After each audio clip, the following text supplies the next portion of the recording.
Hello guys, welcome to the channel. कैसे हो आप लोग? आई होप अच्छे हो।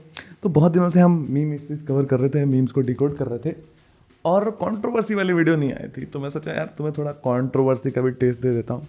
तो मेरे हाथ एक बहुत ही चटपटी कंट्रोवर्सी लगी है एंड आई थिंक तुम्हें भी वो जाननी चाहिए because it is very interesting. क्यों? देखो, आजकल अपनी कंट्री में क्या है ना, ये बहुत सारे एजुकेशनल स्कैम्स चल रहे हैं। जैसे कि ये नीट का स्कैम, जिसमें पेपर बांटने की बहुत सारी बातें हो रही है कि भाई पेपर लीक हुआ है। तो इससे क्या पता चलता है?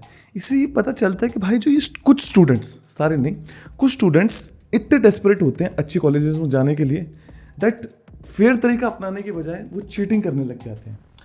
और आज की हमारी कंट्रोवर्सी भी ऐसे स्टूडेंट के बारे में है जिसने एक फॉरेन यूनिवर्सिटी में एडमिशन लेने के लिए नीचे गिरने की सारी हदें पार कर दी। तो लेट्स स्टार्ट द स्टोरी। और हाँ, स्टोरी के बीच बीच में मैं तुम्हें उसके कन्फेशंस की फ़ोटो यहाँ पे दिखाता रहूँगा ताकि तुम उसे अच्छे से पढ़ सको, और तुम्हें सोर्स चाहिए होगा तो वो भी मिल जाएगा। चलो लेट्स स्टार्ट द वीडियो। तो मामला जब स्टार्ट हुआ, एक आर्यन आनंद करके लड़का है जिसने रेडिट पे एक कन्फेशन डाला, biggest mistake of his life. उस मिस्टेक में वो बोलता है कि भाई मेरी पूरी ज़िंदगी एक लाए है और मैं जो भी कर रहा हूँ बहुत गलत कर रहा हूँ, और वो लोगों को पता था कि उसने क्या क्या गलत किया है। तो लेट्स सी कि उसके कन्फेशन में क्या था।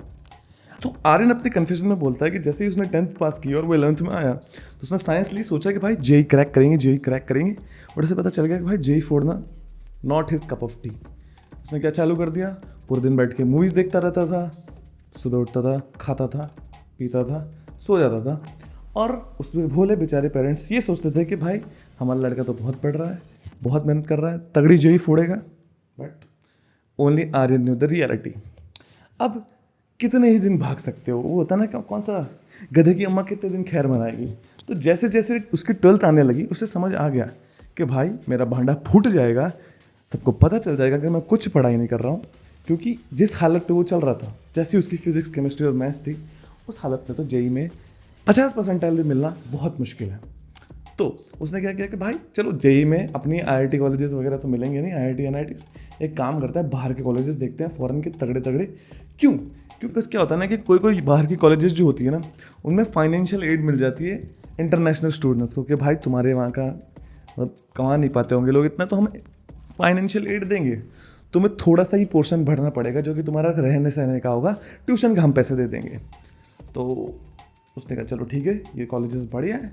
बट दिक्कत ये थी कि देखो भाई, ये जो कॉलेजेस होती है ना, ये एडमिशन के लिए मांगते हैं तुम्हारा 9th से लेकर 12th तक का रिकॉर्ड, तुमने क्या क्या अचीवमेंट्स किए हैं, सब कुछ। मतलब ऐसा कोई चीज़ छोड़ती ही नहीं है, तुम्हारा ओवरऑल चीज़ें देखती है। मतलब कि नहीं भाई तुमने सिर्फ एक कॉम्पिटेटिव एग्जाम में कितना स्कोर किया वो मैटर नहीं करता, तुमने 9th से लेकर 12th तक कैसे अपना टाइम बिताया है, कुछ कुछ अचीवमेंट्स किए हैं, कुछ लीडरशिप पोजीशंस ली हैं। तो इसने क्या किया कि सबसे पहले अपना 9th से लेकर 11th तक का सारा रिकॉर्ड फेक कर लिया, ठीक है, नकली बना लिया, एकदम सीमलेस परफॉर्मेंस भाई 90। अब मुझे पता नहीं एग्जैक्ट स्कोर कितना था, बट समझ लेते 95 95 95। और क्या होता है कि तुम्हारे ये जो फॉर्म्स होते हैं ना, ये भरने होते हैं 12th के मिड पे। अब 12th का रिजल्ट अभी तक आया नहीं था, तो उसके लिए उसने एक्सपेक्टेड वाला भी बना दिया। बट एक प्रॉब्लम ये आती है इन चीज़ों में कि जो ये तुम्हारे डॉक्यूमेंट्स है ना, ये डॉक्यूमेंट्स जाने चाहिए तुम्हारी स्कूल की तरफ, जो तुम्हारी स्कूल की ईमेल आईडी होगी। And that was a very hard part कि भाई स्कूल की तरफ से ये नकली डॉक्यूमेंट्स कैसे भेजाएं, ये तो सारे नकली हैं। जैसे ही उसने अपने स्कूल का ईमेल आईडी देखा, एक आइडिया उसके दिमाग में आया कि भाई मेरे स्कूल का तो ईमेल आईडी जो है ना वो एकदम फर्जी वाला है। तुमने देखा होगा कोई कोई लोग होते हैं, बोलते हैं पैसे के डर से @gmail ही यूज़ करते हैं, अपना कोई प्राइवेट ईमेल नहीं बनाते। तो उसके स्कूल का भी जो भी उसका स्कूल नेम @gmail करके ऐसी आईडी थी। तो उसने क्या किया कि एक दूसरा डोमेन खरीदा और एक जीमेल आईडी बनाई, principal@schoolname@gmail.com, जिससे वो आईडी एकदम नॉर्मल लगे कि हाँ भाई इस स्कूल के प्रिंसिपल का नाम है।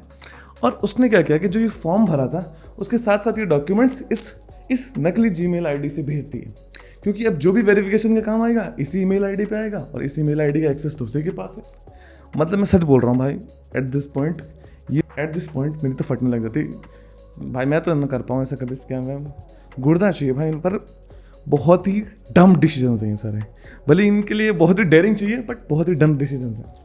देखो क्या होता है ना कि इन रिजल्ट्स के साथ तुम्हें थोड़ा सा वो लिखना पड़ता है, ऐसे तुम्हें अपनी स्टोरी बतानी होती है। क्योंकि ये जो बाहर के कॉलेजेस होती है ना, इनको चाहिए कि भाई हमारे पास एक अच्छी स्टोरी वाला बच्चा है, मतलब कि भाई मैंने यहाँ से निकल के ये सब किया है, मेरी लाइफ की स्टोरी बहुत ही मोटिवेशनल है, आप मुझे एक बार पढ़ने का मौका दो।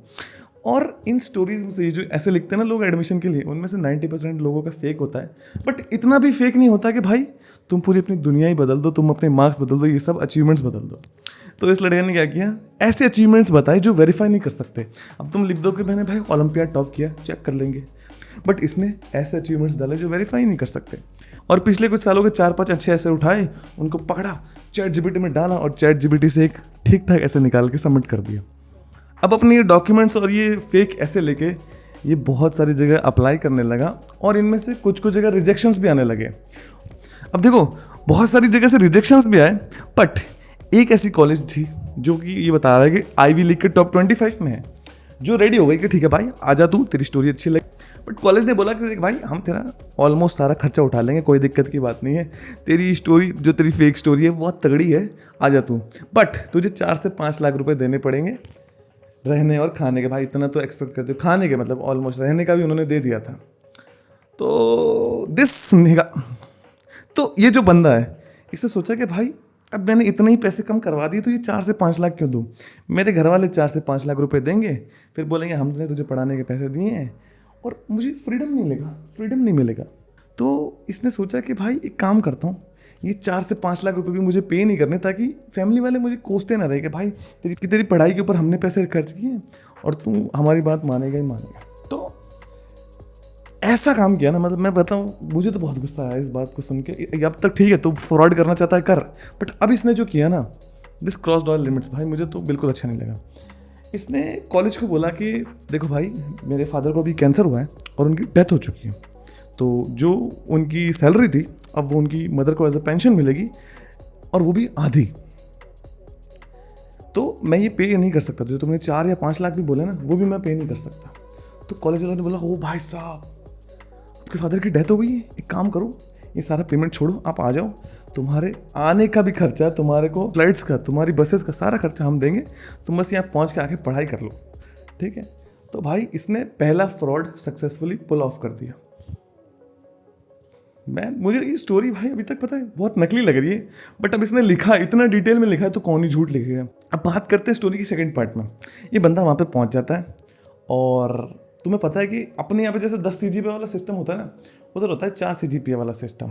और जो ये स्कॉलरशिप इसको मिली होती है ना, अगर उसको ये स्कॉलरशिप कंटिन्यू करवानी है तो इसे 4 GPA में से 3 GPA लाना पड़ेगा, मतलब थोड़ा तो घिस के पढ़ना पड़ेगा।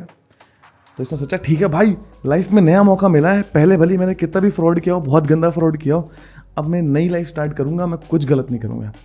2 दिन पढ़ने बैठा, सारी इसकी औकात निकल गई और फिर से ये उन्हीं कामों पे लग गया, दारू पीने लग गया, वहाँ पे घूमने लग गया, बैठने लग गया। और जैसे ही एग्ज़ाम आने लगे, उनके यहाँ पे 2 मिड टर्म एग्ज़ाम होते हैं, एक फाइनल एग्ज़ाम होता है। जैसे ही एग्ज़ाम आए तो फिर से हाथ में आ गई फटके कि व्हाट टू डू नाउ, फिर से अपने फ्रॉड तरीकों पे निकल आया। तो इसने क्या प्लान बनाया कि भाई अब देखो तुम्हें नहीं पता तो मैं बता दूं, जो तुम्हारे कॉलेज के फर्स्ट ईयर सेकंड ईयर के एग्जाम्स होते हैं, चलो फर्स्ट ईयर के वो होते हैं बड़े बड़े हॉल्स में, क्योंकि तुम्हारी जो क्लासें होती है वो भी बड़े बड़े हॉल्स में लगती है सारी ब्रांचेस के साथ। तो इसके भी पेपर हॉल्स में थे। तो ये करता था, जाता था उधर, टेस्ट पेपर लेता था, टेस्ट पेपर लेके अपने जैकेट में छुपा के बाहर आ जाता था और सारे आंसर्स इंटरनेट से देख लेता था, कॉपी कर देता था टेस्ट पेपर के ऊपर। और जैसे ही तुम्हें पता ना छुट्टी होती है तो बहुत भीड़ भड़ाका होता है कि भाई मैं अपना पेपर दे के निकल रहा हूँ, बहुत सारे लोग आ रहे होते हैं, बहुत सारे लोग जा रहे होते हैं। तो उस भीड़ भड़ाके के अंदर ये जाता था, अपना पेपर सबमिट करके आ जाता था और this guy pulled off 4 out of 4 GPA। बहुत ही मुश्किल होता है ये, ठीक है भाई। मैं सोच रहा हूँ कि ये कॉलेज के प्रोफेसर फालतू हैं क्या, मतलब हमारे यहाँ पे थोड़ा सा भी हिले ना तो टीए पकड़ देता है, बट मतलब थोड़ा सा आंख इधर उधर भी कर ले तो टीए से अपनी आंखों से ऐसे करने लग जाता है। तो ये पॉइंट मुझे अभी इस सारी अनबिलीवेबल स्टोरी में मुझे ये सबसे अनबिलीवेबल पॉइंट ये लगा है, बट कोई नहीं, ये बोल रहा तो मान लेते हैं। बट इसकी लाइफ तब चेंज हुई जब आज से 4 महीने पहले इसने एक कन्फेशन पोस्ट किया। शायद इसके दिल पे बैठ रहा कि भाई मैंने इतना सब झूठ बोला है, अब मैं बता ही देता हूँ, अनोनिमसली बता दूंगा, किसी को क्या ही पता चलेगा। अब देखो रेडिट पे क्या होता है ना, तुम अनोनिमसली बता सकते हो, तो इसने सोचा होगा अनोनिमसली बता देता हूँ, किसी को क्या ही पता चलेगा, हु केयर्स, कौन इतना मेहनत करेगा कि मेरे बारे में पता करे। तो उसने पोस्ट कर दिया, बट ये एक चीज़ भूल गया, एक चीज़ में ये मात खा गया, दैट इज इंसानों की एबिलिटी टू उंगली करना। क्योंकि एक रैंडम इंसान को जितनी जलन और उंगली करने की फीलिंग आती है वो किसी को नहीं आ सकती। एक स्ट्रेंजर को जितनी वो फीलिंग आएगी ना कि भाई ये रैंडम बंदा कैसे सक्सेसफुल है, इसको मेरे को नीचे गिराना है, तो दैट इज़ व्हाट हैपन। मतलब अब मैं ये भी नहीं कह रहा हूँ कि ये बंदा सक्सेसफुल है, ये भले फ्रॉड करके ऊपर पहुंचा हो। तो जिस सबरेडिट पे उसने ये पोस्ट किया था ना, वहाँ के एक मॉडरेटर ने क्या किया कि ये सारी पोस्ट जिसमें ये बता रहा है कि भाई देखो मैंने ऐसे ऐसे चीटिंग की थी, हाँ एग्जैक्ट ये स्टेप्स है कि मैंने ऐसे ऐसे फेक किया था सब कुछ। उसने वो पोस्ट उठाई, उस पोस्ट का लिंक लिया और जो इसकी कॉलेज थी उसको मेल कर दे कि देखो भाई तुम्हारा एक स्टूडेंट है, पूरा फेक है, इसको चेक करो, इसको अरेस्ट करो, जो भी करना है करो, इसको बाहर निकालो। अब तुम सोचोगे कि भाई इसने तो अपने कन्फेशन में बताया ही नहीं कि इसकी कॉलेज कौन सी है। तो इतना सारा फ्रॉड करने के बाद ये बंदा इतना डम्ब है कि अपनी जो अनोनिमस आईडी है ना, उससे इसने अपने कॉलेज का सबरेडिट ज्वाइन कर रखा है। इसके कॉलेज का नाम है ले हाई। अब मुझे नहीं पता इसको कैसे प्रोनाउंस करते हैं, तो मैं बोल रहा हूँ ले हाई, जैसे भी बोलते हो। मैं तुम्हें यहाँ लोगो और साइन बता दूंगा। हाँ, तो जो मॉडरेटर था उसने ले हाई को भेज दिया मेल कि भाई इसको पकड़ो, इस साले को पकड़ो, एंड ही गॉट कॉट। क्या मॉरल मिलता है इससे? हम ये सीखते हैं कि भाई अगर तुमने अनोनिमस आईडी बनाई है तो उसे अनोनिमस रखो, अपने कोई जान पहचान वाले सबरेडिट को मत फॉलो करो, भाई तुम्हें वापस से लिंक कर लेंगे। और ये भी सीखा हमने कि ये सब करना गलत है, ऐसा फ्रॉड नहीं करना चाहिए। पकड़े जाओगे, बहुत बुरे पकड़े जाओगे, डिपोर्ट हो जाओगे, तुम्हारा नाम बदनाम हो जाएगा, आगे से नौकरी नहीं मिलेगी, बहुत बेइज्जती हो जाएगी, जो इस बंदे के साथ अब होगा। मेरा फाइनल से भाई इस चीज़ पे यही है कि भाई अगर तुमसे मेहनत नहीं हो रही ना, तो कोई रेगुलर जॉब पकड़ लो भाई, देश का नाम मत बर्बाद करा करोगे भाई। वहाँ जाके लगे यार इंडियंस तो भाई मेहनत नहीं करते, इस फ्रॉड वर्ड करके आ जाते हैं इधर, ये नकली वकली लिख के आ जाते हैं। तो तुमने जो फ्यूचर में जाना चाहते हैं, जो लोग डिजर्व करते हैं वहाँ जाना, उनके लिए भी रास्ता हार्ड कर दिया। अब और ज़्यादा चेकिंग्स होगी, और ज़्यादा लोग रिजेक्ट होंगे जो डिजर्व करते थे वहाँ जाना। तो गुड टू यू, तुम्हें 1-2 सेमेस्टर का फेम मिल गया, and now back to earth. कभी ना कभी पकड़ा जाना था और तुम अपनी बेवकूफ़ की वजह से पकड़े गए। Congrats Aryan Anand, you've done it। तो that was all for today.